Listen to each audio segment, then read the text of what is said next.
Hi guys, welcome to my channel Mannat let's learn every day. तो आज मैं आपको कुछ इम्पोर्टेंट नोट्स हैं मेरे, उनसे आपको कुछ इम्पोर्टेंट फैक्ट बताने वाली हूँ जो कि हमारे जीएस से रिलेटेड बहुत अच्छे क्वेश्चंस हैं जो हमारे एग्ज़ाम में बन सकते हैं। इनफैक्ट आते भी हैं हमारे एग्ज़ाम में यहाँ से बहुत सारे क्वेश्चंस। तो कभी कभार ऐसा होता है हम इतना डेप्थ में जाके नहीं पढ़ पाते हैं बुक से, तो मैंने स्पेशली इसी वजह से नोट्स बनाए हैं जो इम्पोर्टेंट चीज़ें हैं उन्हीं को लिखा हुआ है। तो प्लीज़ यह वीडियो आपके लिए बहुत ज़्यादा इम्पोर्टेंट है, तो प्लीज़ स्किप ना करें वीडियो को। तो जैसा कि आप ये देख रहे हैं ये वाली, तो अब हम बिना देरी किए अपने वीडियो को आगे बढ़ाते हैं, इस टॉपिक को आगे बढ़ाते हैं। तो कौन कौन सा मेन जो फैक्ट है जो आपको मैं बताऊंगी। फर्स्ट इज़ परमाफ्रॉस्ट क्या होता है। सेकंड, ग्लोबल वार्मिंग बढ़ रही है, जो उसके साइड इफ़ेक्ट क्या क्या हैं। और जो हमारा आर्कटिक जो काउंसिलिंग का गठन कब हुआ था, हमारा वर्ल्ड ओशियन डे कब मनाया जाता है या इसकी स्टार्टिंग कब से हुई है।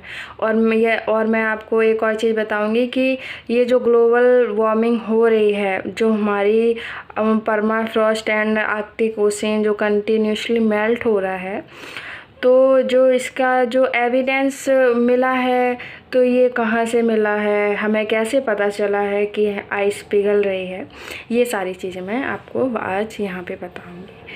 तो प्लीज़ हमारी वीडियो को अंत तक ज़रूर देखें। It's very important video guys. तो लेट्स सी, हम स्टार्ट करते हैं अब। तो फर्स्ट चीज़ है कि व्हाट इज़ परमाफ्रॉस्ट, मतलब परमाफ्रॉस्ट क्या होता है। अगर हम इसे शॉर्ट में बोलें तो फ्रोज़न ग्राउंड। क्या? फ्रोज़न ग्राउंड मतलब मिट्टी का जमना। और कैसी मिट्टी जमती है? हार्ड। तो अब पूछा जा सकता है कि परमाफ्रॉस्ट लोकेटेड कहाँ है, मतलब लोकेटेड कहाँ है ये, तो स्थित कहाँ है, कहाँ। तो हम कहेंगे कि नियर आर्कटिक ओशियन, मतलब आर्कटिक महासागर के आसपास परमाफ्रॉस्ट पाया जाता है। और अगर हम डेफिनेशन बोलें परमाफ्रॉस्ट की, तो हम बोल सकते हैं अ लेयर ऑफ सॉइल और rock that has been frozen for at least 2 year.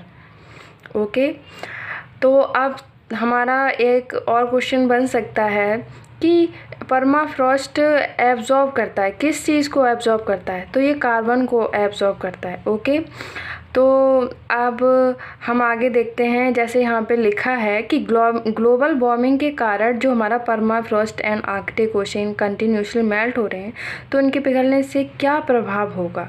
ये बहुत इंपॉर्टेंट चीज़ है, आपको सुनने में भी आता होगा अगर आप इन्वायरमेंट रिलेटेड न्यूज़ सुनते होंगे। तो हम आगे पढ़ लेते हैं कि इनके फैक्ट, इनका प्रभाव क्या क्या पड़ने वाला है। तो फर्स्ट जब दोनों चीज़ें ये पिघलेंगी, परमाफ्रॉस्ट एंड आर्कटिक ओशियंस, तो सबसे पहला जो प्रभाव पड़ेगा वो तो क्या है, कार्बन का जो उत्सर्जन होता है वो बढ़ जाएगा, और जिससे कि हमारी ग्लोबल वार्मिंग बढ़ जाएगी। And second is sea level, समुद्र स्तर, वो भी बढ़ जाएगा। और जो छोटे छोटे द्वीप होते हैं वो भी डूबना शुरू हो जाएंगे, बाढ़ आने लगेगी, बाढ़ की पॉसिबिलिटी बहुत ज़्यादा हो जाएगी, और जो बंदरगाह हैं वो समाप्त होने लगेंगे। और तो थर्ड इसका जो इफ़ेक्ट है वो है जलधारा भी प्रभावित होगी, हमारी जो क्लाइमेट है वो भी इफ़ेक्टेड होगी इससे। तो कौन सी जलधारा है हमारी यहाँ की आर्कटिक ओशियन की, वो gulf stream. Okay, fourth is heat wave भी होगी। क्लाइमेट चेंज, मतलब जब क्लाइमेट चेंज होगी तो कृषि पर भी इसका प्रभाव पड़ेगा बहुत ज़्यादा। अब हम नेक्स्ट पढ़ते हैं, इसी से रिलेटेड है। 1996 में जब ये सब चीज़ें हुई तो फिर हमारा आर्कटिक काउंसिल का गठन हुआ, और इसमें कितने देश के साथ मिलकर गठन हुआ, 8 सदस्य थे, 8 देश जो सदस्य बने। कनाडा, रूस, Alaska, Norway, Denmark, Greenland, Sweden and Finland. Okay, तो ये बहुत इंपॉर्टेंट क्वेश्चन यहाँ से बन सकता है। तो प्लीज़ आप चाहे तो नोट्स बना सकते हैं एज इट इज़। मैंने बहुत जो इम्पोर्टेंट चीज़ें हैं वही लिखी हुई हैं, कोई भी वेस्ट चीज़ नहीं लिखी। तो प्लीज़ इसे एज इट इज़ आप लिख भी सकते हैं। तो इसी से जब ये इसका गठन हुआ तो फिर हमारा भारत देश 2007 में हमारे भारत देश ने एक दल भेजा, फिर एक दल भेजा कि जो ये सारे जो चेंजेस हो रहे हैं, मतलब जो आइस पिघल रही है, हम भी इस पे रिसर्च करेंगे। तो 2008 में नॉर्वे के द्वीप स्वेलबोर्ड द्वीप लिया हमारे भारत ने नॉर्वे से। और फिर यहाँ पे शुरुआत की किसकी, हिमाद्री स्टेशन की शुरुआत की किसने, भारत ने कर दी। और फिर 2009 में हमारी जो आर्कटिक ओशन थी ना, इसी से रिलेटेड है कि 2009 में ये सब जो प्रभाव पड़ रहे थे, इसी को देखते हुए 2009 से 8 जून 2009 से, मतलब पहला जो हमारा वर्ल्ड ओशियन डे था 8 जून से पहली बार मनाया गया। 2009 8 जून वर्ल्ड ओशियन डे हमारा विश्व महासागर दिवस मनाया जाने लगा। अब आप कहेंगे कि जो ये बर्फ़ पिघल रही है, हमें कैसे पता चला कि ये बर्फ़ पिघल रही है? तो आइए इसके भी कुछ आपको पॉइंट हम दिखा देते हैं। जैसे यहाँ पे लिखा है मैंने, एविडेंस ऑफ आइस मेल्टिंग, मतलब हमें कैसे पता चला कि आइस पिघल रही है।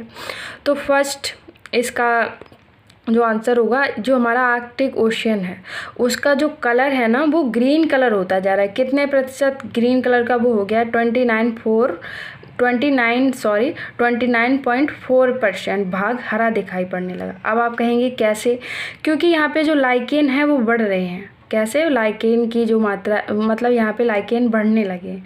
इसी की वजह से आइस मेल्ट, इस मतलब किसकी वजह से, आइस मेल्टिंग की वजह से लाइकेन बढ़ रहे हैं। तो जो इसका ग्रीन कलर है वो इसकी वजह से हो रहा है। सेकेंड इज नॉर्थ अटलांटिक, जो हमारा महासागर है उसका तापमान भी कम हो रहा है, और इसकी वजह से भी हमें पता चला। और नेक्स्ट हमारा वो है कि नासा के जो सैटेलाइट है, एक्वा सैटेलाइट से भी यह पता चला है। ओके गाइस, तो ये मैंने कुछ इम्पोर्टेंट आपको नोट्स अपने शेयर किए हैं। मैंने आपको यहाँ बताया है, लिखा है कि ये जो हमारे एग्ज़ाम पॉइंट ऑफ व्यू से बहुत ज़रूरी चीज़ें हैं, तो प्लीज़ आप इन्हें लिख लीजिए। इससे पहले मैंने आर्कटिक ओशन से एक वीडियो बना के डाला भी था कि क्या क्या आर्कटिक ओशन कैसा है, उसके बारे में जो महत्वपूर्ण तथ्य हैं, फैक्ट हैं, उनके बारे में मैंने लिखा हुआ है। तो प्लीज़ इसे देखने से पहले आप उस वीडियो को भी देख सकते हैं। तो इससे कुछ क्वेश्चन ऐसे बनेंगे, देखिए आप, मैं आपको दिखा देती हूँ। आपको इसका ही मतलब आप सोचेंगे कि ये जो नोट्स हैं कैसे क्वेश्चन आ सकते हैं, तो ऐसे आ सकते हैं। जैसे अल्फा कटक किस महासागर में स्थित है? ये जो मैंने आर्कटिक ओशन का इससे आगे वीडियो बनाया है, उसमें मैंने एकदम ऐसे ही नोट्स बना के लिखा हुआ है, तो प्लीज़ उस वीडियो को आप देख लीजिए। तो अल्फा कटक किस ओशन में स्थित है? तो आर्कटिक महासागर में। और वर्ल्ड एनवायरनमेंट डे सेलिब्रेट कब किया जाता है? तो ये तो मैंने आपको अभी कुछ थोड़ी देर पहले बताया। तो प्लीज़ आप इसका आंसर कमेंट सेक्शन में ज़रूर दीजिए। कमेंट सेक्शन में लिख के बताइए कि आपको पता है या नहीं वर्ल्ड एनवायरनमेंट डे कब सेलिब्रेट किया जाता है। सॉरी, ये इन्वायरमेंट डे नहीं बताया है, लेकिन हाँ वर्ल्ड ओशियन डे मैंने बताया है। लेकिन इन्वायरमेंट डे आपको पता है या नहीं ये बताइए, फिर मैं नेक्स्ट वीडियो में आपको ये बता दूंगी। सेकंड इज हिमाद्री स्टेशन किस देश का है? ये तो मैंने आपको अभी क्वेश्चन बताया है, तो प्लीज़ इसका आंसर हमारे कॉमेंट सेक्शन में ज़रूर दीजिए। फोर्थ हमारा क्वेश्चन था, Alexa and Russian are separated by, मतलब ये दोनों किसके द्वारा सेपरेट अलग हो जाती हैं? तो हम कहेंगे बेरिंग जल संधि। वो हमारा फिफ्थ क्वेश्चन है, स्वेलबार्ड द्वीप किस देश का है? ये बहुत इंपॉर्टेंट क्वेश्चन है, तो प्लीज़ इसे नोट जरूर कीजिए, नॉर्वे। तो क्वेश्चन 6 हमारा है, लेक्वा द्वीप चैगोस रिज इज़ लोकेटेड इन, तो हम कहाँ बताएंगे? आर्कटिक ओशियन नहीं गाइस, इसका आंसर हम कहेंगे इंडियन ओशियन। तो ये हमारे कुछ महत्वपूर्ण तथ्य थे। आई होप कि आपको ये मेरा बनाया हुआ वीडियो अच्छा लगे और आपको इससे हेल्प हो आपके एग्ज़ाम में। Thank you so much guys for watching this video. Thank you so much. Please हमारे यूट्यूब चैनल को सब्सक्राइब करें एंड लाइक ज़रूर करें। Thank you so much.